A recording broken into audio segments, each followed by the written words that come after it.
અને એવો જ એક નિર્ણય કરવાનું સરકાર વિચારી રહી છે કે ગુજરાતમાં બિન ખેડૂત હોય એ પણ ખેતીની જમીન ખરીદી શકશે. આજે આપણે બધા જાણીએ છીએ કે ગુજરાતમાં સૌથી ભ્રષ્ટ ખાતું કોઈ હોય તો મહેસૂલ ખાતું છે. ગુજરાત સરકારમાં સૌથી ભ્રષ્ટ ખાતું મહેસૂલ ખાતું છે, જેમાં બિન ખેડૂતોને ખેડૂત બનાવી દેવાનું કૌભાંડ ચાલી રહ્યું છે. પણ હવે સરકાર જ કાયદો લાવી રહી છે જેથી ખેડૂતો ઘટશે અને ખેતીનું ઉત્પાદન પણ ઘટશે અને ફરી પાછા એસસી, એસટી અને ઓબીસી સમાજના લોકો મજૂર બનશે. ભાજપ સરકારે પહેલા મૂડીપતિઓ, ઉદ્યોગપતિઓને ગૌચર સરકારી જમીનો પધરાવી હવે કાયદામાં ફેરફાર કરી ખેડૂતોની ખેતીની જમીનો પચાવી પાડવાના કારસા થઈ રહ્યા છે.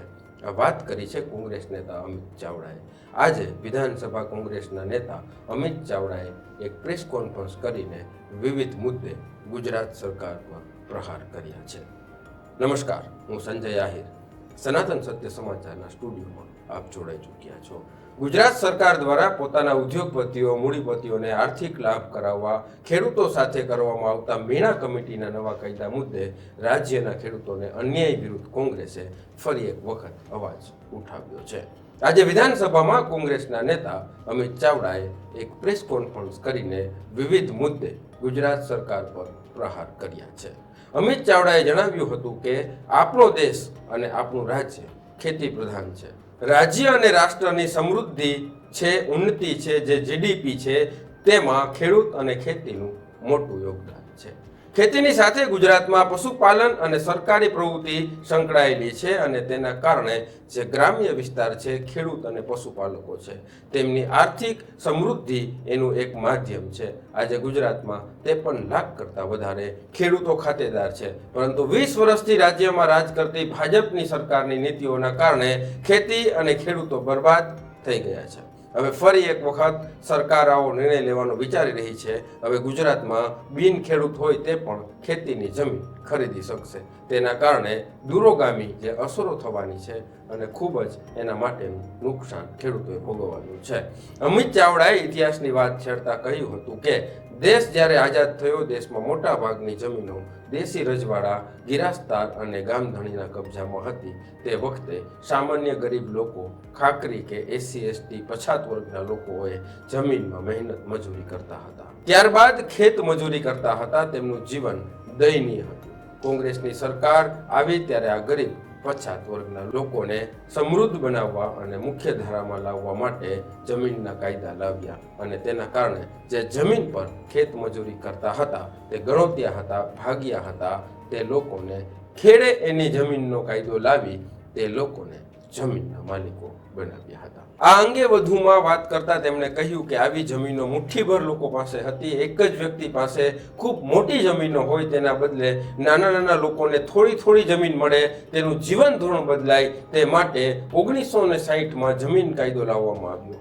તે પહેલા પણ જમીનના કાયદાઓ લાવી ખેડૂતોને હક આપવામાં આવ્યા હતા. વધારે જમીન એક વ્યક્તિથી લઈને નાના લોકોને આપી અને તેના લીધે ગ્રામ્ય વિસ્તારના લોકોની સમૃદ્ધિ વધી, જીવન ધોરણ સુધર્યું. એ જ કોંગ્રેસની સરકારે ચિંતા પણ કરી. ખેડૂતોની સમૃદ્ધિ લાંબા સમય સુધી જળવાઈ રહે તે માટે કાયદાકીય અધિકાર આપવામાં આવ્યા. કોંગ્રેસે ગણોત વહીવટ અને ખેતીની જમીનના કાયદામાં સુધારા કર્યા હતા અને તેથી જ ગણોત્યાનું રક્ષણ પણ થયું હતું. આ વાત કરતા તેમણે કહ્યું કે આ જમીનો વર્ષો સુધી જળવાઈ રહી. એ જમીન સમૃદ્ધ લોકો પચાવી ન પાડે અથવા તો ખરીદી ના લે અને એક જ જગ્યાએ કેન્દ્રીકરણ ન થાય, તેની ચિંતા કોંગ્રેસે કરી. 1956માં ખેતીની જમીન ધારણ કરવા માટે 8 કિલોમીટરની મર્યાદાનો કાયદો લાવવામાં આવ્યો. 8 કિલોમીટરની મર્યાદામાં જ ખેતીની જમીન લે વેચ થઈ શકે અને ખેડૂત હોય એ જ ખેડૂતની જમીન લઈ શકે, જેથી કરીને ખેતી જળવાઈ રહે અને ઉત્પાદન પણ જળવાઈ રહે. અન્ય સામાન્ય લોકોના જીવન ધોરણ પણ એના પર પણ કોઈ જાતનું ખોટું નુકસાન ન થાય. એ કાયદાના કારણે વર્ષો સુધી આ ખેતીની જમીન જળવાઈ રહી અને ટેકનોલોજીના કારણે ખેતીનું ઉત્પાદન દિવસે ને દિવસે વધ્યું અને ખેડૂતો પણ સમૃદ્ધ થયા. હાલમાં જે ખેડૂતો સમૃદ્ધ છે તેની પાછળ કોંગ્રેસની નીતિ અને કાયદાઓ જવાબદાર છે.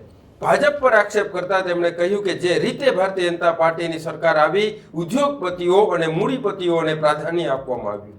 ભાજપ સરકારે 1995માં ફરીથી આ જમીનો વેચાઈ જાય, ફરીથી જમીનો મૂડીપતિઓ પાસે જતી રહે તે રીતે સૌથી પહેલા 1995માં શરૂઆત કરી.